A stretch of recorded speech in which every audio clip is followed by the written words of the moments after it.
ปวดหัว โอ้เสืองามเป็นมันจะเป็นทหารบอกคือมีกาทหารเสือกีฬาจ้ะนะ แก้แล้วนะมันห่อนนะเรียกตะควมเต้เหรอเรียกตะควมดูไม่เติมบัตรอันหรอ โอ้จะเลย ทุกคนตอนนี้คือบอมตากระจัดหาทางของคอ FC เพิ่นยังได้เบอร์น้องเป็นน่าสงสารน้องเพิ่นบอกว่าอยากติดต่อน้องอยากช่วยน้องบอกว่าบ่มีเงินบ่มีคำนะทุกคนก็เลยมื้อนี้ก็ไปขอเฟซให้ FC ก่อนสวานก่อนอายสิกลับบ้านบ่มีหยังหลายอายสิของผักของตอนให้น้องเด้ออันนี้พอช่วยน้องซื้อสบู่ด้วยน้องเด้อเพราะว่าเห็นน้องไปตักน้ำก็สงสารน้องหลายเลยทุกคนน้องก็เป็นโรคคำพาบ่มีพ่อบ่มีแม่ขอใส่ดำรงชีวิตอยู่นำนาบาวแล้วก็นาสาวอายุ16 ปีเลยทุกคนเลยหลังจากได้เงินแล้วก็คือน้องไปซื้อสบู่อยู่เมืองหรือว่าไปซื้ออยู่บ้าน ซื้ออยู่บ้านอยู่บ้านเนาะคันลงทุนซื้ออยู่เมืองคือสาวแมวไปซื้อสบู่ฮอดเมืองน้องสบู่ทงหนึ่งแปรงสีฟันอันหนึ่งปลาน้ำมันคนหลายเลยทุกคนเลยวันนี้ขอขอบใจหลายที่พาไอ้จะหับชมวิถีชีวิตน้องด้วยน้องเด้อสมมุติว่าถ่าย FC จะทักหาอย่าลืมเด้อครับเป็นเพื่อนด้วยน้องโอกาสหน้ามีเวลาว่างไอ้กะมาเยี่ยมมายามกันใหม่เนาะบ๊ายบาย FC นี่เด้อบ๊ายบาย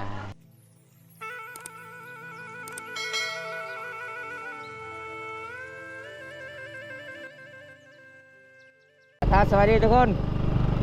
สวัสดีบรรยากาศยามแรงๆวันนี้ห้าวกาเดินทางเข้าสู่หมู่บ้านตะเลงเต็มไว้ได้พอสาวานเพราะว่า FC ครับบอมตาไปยังสาวานตอนนี้สาวานไปเล่นโทรศัพท์อยู่ภูเขานี่ทุกคนเอาไปน้องวันนี้ก็จะได้พ่อหรือบ่น้องจุดที่มีสัญญาณในหมู่บ้านนี้ไปเบิ่งเส้นทางกระเจ้าปีนภูเขาบอนมีสัญญาณโทรศัพท์โดยทุกคนหมู่บ้านตะเลงผมตากะเข้าไปหาในเฮือนของน้องก็บริเห็นน้องทุกคนเลยชาวบ้านว่าน้องไปเล่นโทรศัพท์อยู่จุดนี้นี่อันนี้คือเส้นทางมีสัญญาณเลยทุกคนว้าบืนไว้บ่เนาะอ๋อสุดโหดเลยทุกคนสุดยอดเลยเส้นทางที่มีสัญญาณโทรศัพท์ในหมู่บ้านนี่เวลากลางคืนก็จุดนี้ได้ผู้สาวไปเล่นโทรศัพท์เลยทุกคนโย่กลางคืนก็จุดนี้ก็จะมาเล่นใกล้จากหมู่บ้านกับประมาณหลักหนึ่งไปบ่ได้เลยเบิ่งทุกคนในเบิ่งเท่าไรมันจะภูเขาเลยพี่น้องเห็นปะทางพูนจะเป็นหมู่บ้านเนี่ยจุดนี้ก็เป็นจุดที่มีสัญญาณโทรศัพท์ในหมู่บ้านตะลิงเพื่อจะได้สัญญาณเนาะมันง่ายเลยทุกคนเลยไปทำกันพี่น้อง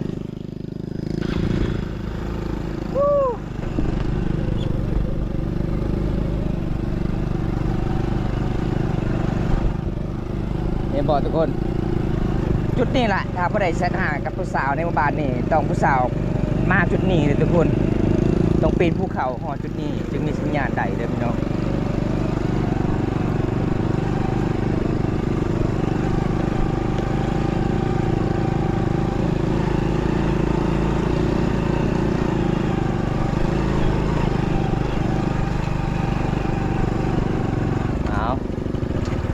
ในบึงทะเลมีที่ภูเขาเลยธรรมศาสตร์เป็นตะมวนหลายเลยทุกคนหมู่บ้านนี่ภูทางพุ่นจะเป็นหมู่บ้านสบุนพี่น้องเป็นภูเขาเลยเห็นบ่ส่วนแรกเขาเจ้าเห็นไห้เห็นสวนเลยพี่น้องเห็นนี่เลยทุกคนอันนี้ยังมาหอดเถื่อจุดที่มีสัญญาณเลยเขาก็เดินทางไปต่ออีกประมาณยัง20 เมตรจึงหอดมีสัญญาณเลยทุกคนเด็ดพ่อหรือบอภาษาบนี้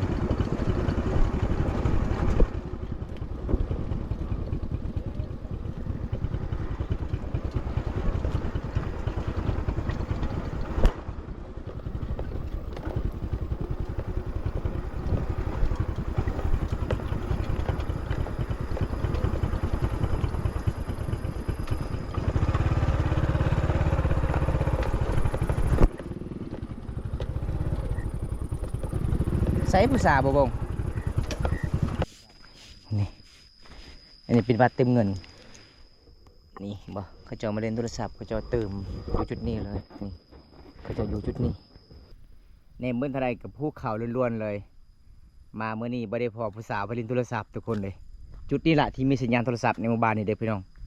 เดี๋ยวบอมตากะสิไปเลาะเบิ่งผู้สาวก่อนสิได้พอหรือบ่ได้ยินเขาว่าสาวบ้านไปเล่นโทรศัพท์จุดนี้ทุกคนเลยจะไปอยู่เที่ยงใดจุดใดพี่น้อง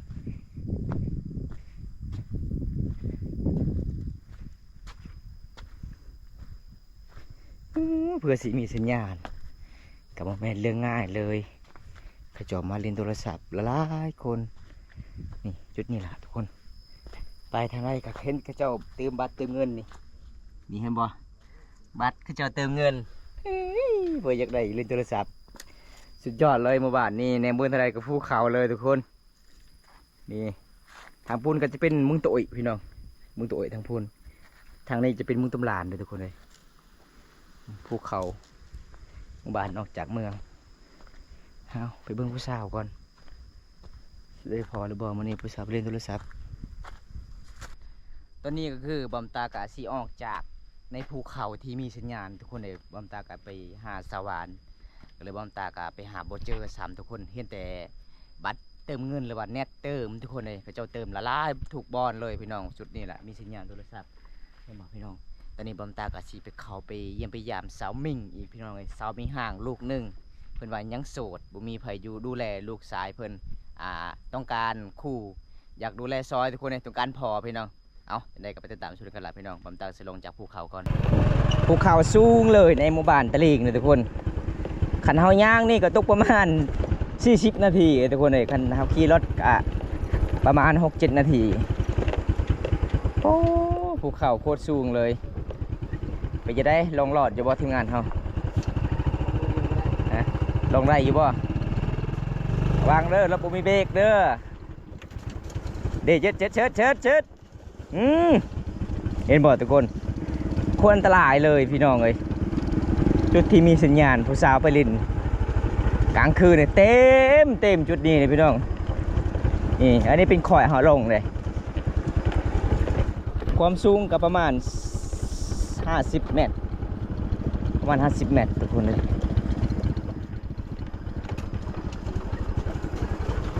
เสร็จถึงงานเฮาบัดนี้เฮ็ดแล้ว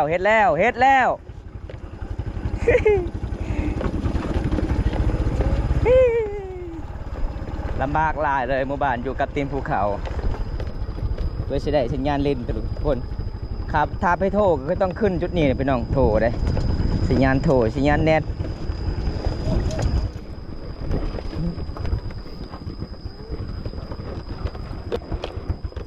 เอา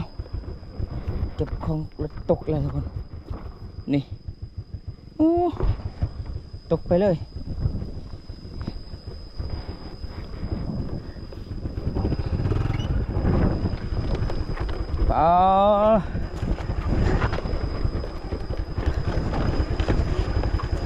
สูงขนาดเลยทุกคนเลย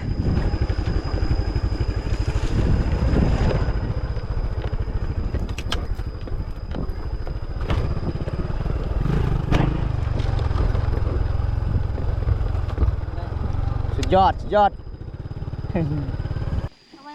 หนักดูในไม่ใช่เอียนไหวอยู่ป่ะบ้านบอกว่าจะต้องไหวเนาะไปทุกคนน้องชิตามเลยเด้อเอาใส่รถเลยเอาทุกคนตอนนี้เขากัดสิไปส่งน้องก่อนใส่ทางหน้าต่อใดก็ได้ใส่ได้ดูพอดีแล้วใส่เลยแล้วก็เจาะเอาตอนนี้เขากัดไปส่งน้องมือซานก่อนนะทุกคนส่งซานน้องลายน้องไปตักน้ำมึงก็เอาไปแปะละมีสะพายไปย้อย ตรงระเบียดฮะไปทุกคนเปิดตอนนี้กลับบ้านเลยเด้อพี่น้องเลยไปส่งน้องก่อนเห็นน้องไปตักน้ำกับสงสารน้องลายพี่น้องอยากการเดินทางมานี่มันก็ไกลเติมหลักป่ายเลยเส้นทางกลับบ้าน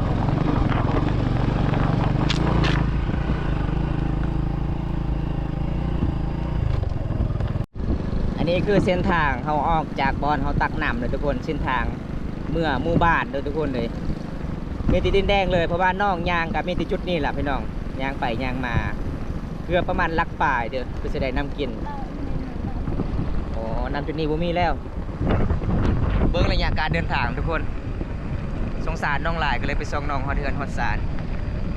เพราะว่ามี FC หลายๆคนบอมตาไปตามติดวิถีชีวิตน้องอยากเบิ่งวิถีชีวิตน้องหลายๆคนคำสงสารน้องเป็นลูกกำพร้าขาดพ่อขาดแม่ตั้งแต่น้อยเลยทุกคนแต่อายุ5 ปี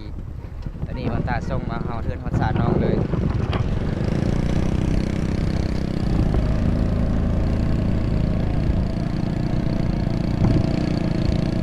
ได้ยังบ่บ่าวงไปได้ยังบ่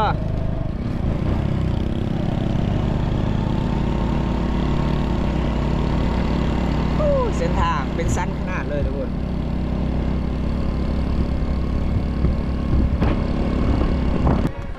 ตอนนี้เฮากะสิเข้าหมู่บ้านเด้อทุกคนเลยสิเข้าหมู่บ้านสิฮอดหมู่บ้านน้องแล้วหลังจากเฮาไปเบิ่งน้องดำรงชีวิตตักน้ำกินบรรยากาศยามแรงๆทุกคนอันนี้เป็นหมู่บ้านตะเหลียงหมู่บ้านที่มีสัญญาณโทรศัพท์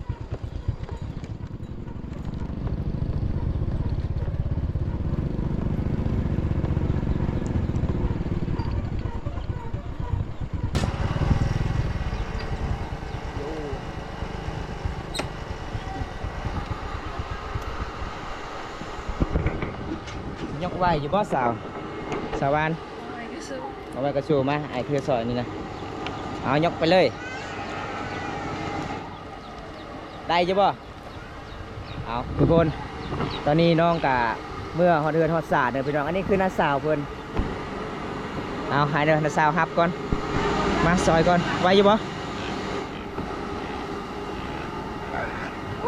น้ำโคตรยากเลยน้ำก็นักหลายเลยทุกคนเลยบืดเอาสาวบ้าน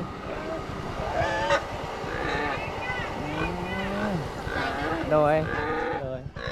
นี่ทุกคนตอนนี้ก็ฮอดเฮือนฮอดศาลน้องแล้วก็ไปส่งน้องสงสารน้องหลายเลยทุกคนหลังจากมาฮอดเฮือนฮอดศาลแล้วอันนี้คือสาวพายทุกคนสาวพายแต่เพื่อนฮักก็มาติงานดองก็เลยมาซอยสาวว่านปกติก็คือน้องหวานอยู่เฮือนอยู่ศาลก็คือน้องกับสิเกลือหมู่ยามกัดยามแรงในอันนี้น้องก็มาซอยอีกทุกคนเลยน้องอยู่สาวพายสาวหวานเขาอยู่นำเฮือนสาวพายพี่น้องเป็นพี่น้องกันส่วนสาวหวานน้องก็เลี้ยงตั้งแต่น้อยๆพ่อแม่ของน้องเลี้ยงทุกคนเลยจนฮอดอายุ16 ปีหมู่เจ้าเนี่ยคันเกลือแบบนี้หมู่จะบ่ได้กินเลยบ่น้องโอ้แสดงว่าเลือกกินตัวอ่อนๆเนาะตัวแข็งมันบ่กินเนาะแม่มันก็บ่กินบ่กินยากเลยทุกคนเลยกินตัวอ่อนๆเนาะขนาดคนเฮาแต่มันแข็งกับปะเนาะคนเฮามากินแข็งนะแม่นบ่กระดูกนี่มากหยอกเสาผายก่อนทุกคนหมูน้องก็3 โต 4 โตเจ็ดยังบ่ใส่น้ำก็กินเลยคือตัวแม่มันบอดสาวพายตัวแม่มันคือสาวจังว่ามู่คอยบ่มีลูกย้อนว่าบ่มีผู้บ่าวลาวบ่มีผู้บ่าวครับวิถีชีวิตบรรยากาศแรงของสาวลาวเขตชนบทต้องขยันต้องแบบนี้ทุกคนเลยอยู่เฮือนอยู่ศาลขยันกะโอ้ยปล่อยในท่าเลยเป่าอีกอ้าวแปลงเนาะเฮือนเจ้าบ่มีเขาเจ้าเจาะใหม่บ่น้องมาเกลือตามกระสาบนี่เลยทุกคนเลยเอามาเพิ่มอีกหมู่เพิ่นมีตัวใหญ่อีกมาเพิ่ม3 ตัว3นี้ตัวละบันเจ้าตัวได้บ่ตัด800,000อันนี้ล้านนะซำนี้600,000 800,000เอาเจ้าของยังบ่ทันได้มาเลยบัดนี้เจ้าของเพิ่นกันกำลังสิไปเอาน้ำหมูก่อน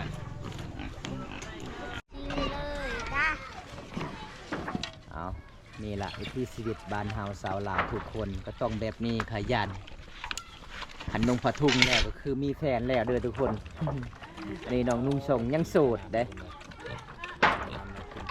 เบิ่งเพิ่นครัวน้องมันสิเงี้ยงสิพังมันเลยทุกคนโอ้ยสงสารน้องหลายเลย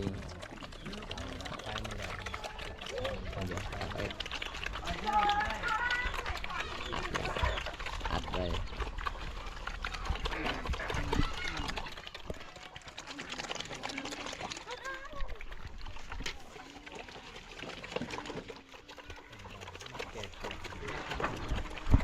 ต้องแบ่งบ่น้อง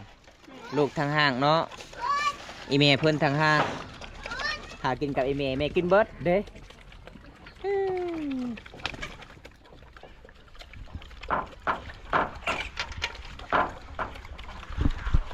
เอามาอีกแล้วอันนี้โมเมนต์บ่ตัวใหญ่ๆโมเมนต์หมูเจ้าบ่โอ้หมูของสาวพายมีแต่ตัวน้อยๆทุกคนตีให้ตายเด้อเฮ็ดบาทนี่เอาทุกคนตอนนี้บอมตาก่อนสิกลับบ้านต้องขอเบอร์น้องก่อนทุกคนเนี่ยมี FC อยากได้เบอร์น้อง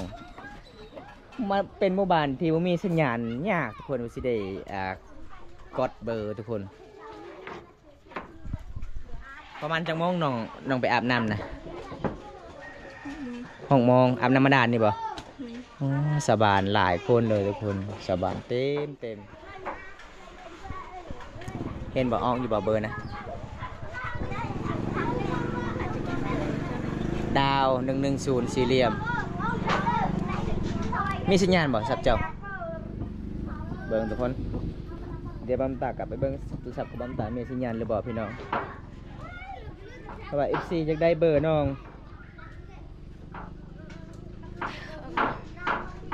ออนไลน์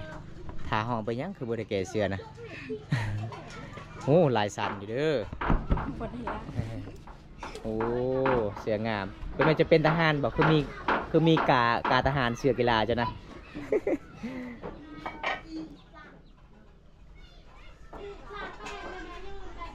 ยังมาออกอยู่บ่น้อง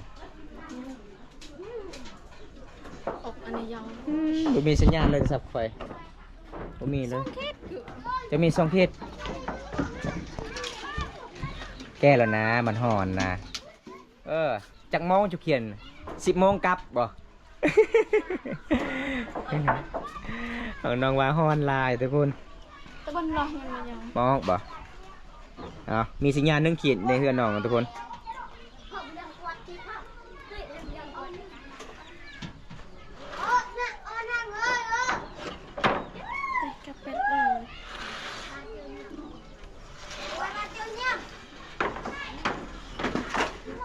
ในเมเอ็ดเบิร์กเนี่ย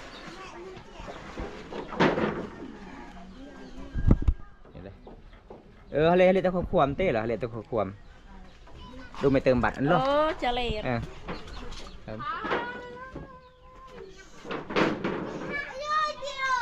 มันในตะขวมเติมเลยเลยมั้ยบนแหละก็แหละ73นะมาเจ๊งเอาได้เบอร์น้องแล้วเด้อทุกคนตอนนี้คือบอมตากระจัดหาทางของคอ FC เพิ่นอยากได้เบอร์น้องเป็นน่าสงสารน้องเพิ่นว่าอยากติดต่อน้องอยากช่วยน้องบอกว่าบ่มีเงินบ่มีคำนะทุกคนเลยมื้อนี้ก็ไปขอเฟซให้ FC ก่อนเอาสวรรค์ก่อนอายสิกลับบ้านบ่มีหยังหลายอายสิของผักของตอนให้น้องเด้ออันนี้พอช่วยน้องซื้อสบู่ด้วยน้องเด้อเพราะว่าเห็นน้องไปตักน้ำก็สงสารน้องหลายเลยทุกคนน้องก็เป็นโรคคำพาบ่มีพ่อบ่มีแม่ขอใส่ดำรงชีวิตอยู่นำนาบาวแล้วก็นาสาวอายุ16 ปีเลยทุกคนเลยหลังจากได้เงินแล้วก็คือน้องไปซื้อสบู่อยู่เมืองหรือว่าไปซื้ออยู่บ้านอยู่บ้านเนาะอันลงทุนซื้ออยู่เมืองคือสาวแมวไปซื้อสบู่ฮอดเมืองน้องสบู่ถุงนึงแปรงสีฟันอันนึงปลาน้ำมันคนหลายเลยทุกคนเลยวันนี้ขอขอบใจหลายที่พาไอ้นะครับชมวิถีชีวิตน้องด้วยน้องเด้อสมมุติว่าถ่าย FC จะทักหาอย่าลืมเด้อครับเป็นเพื่อนด้วยน้องโอกาสหน้ามีเวลาว่างไอ้กะมาเยี่ยมมายามกันใหม่เนาะบ๊ายบาย FC นี่เด้อบ๊ายบาย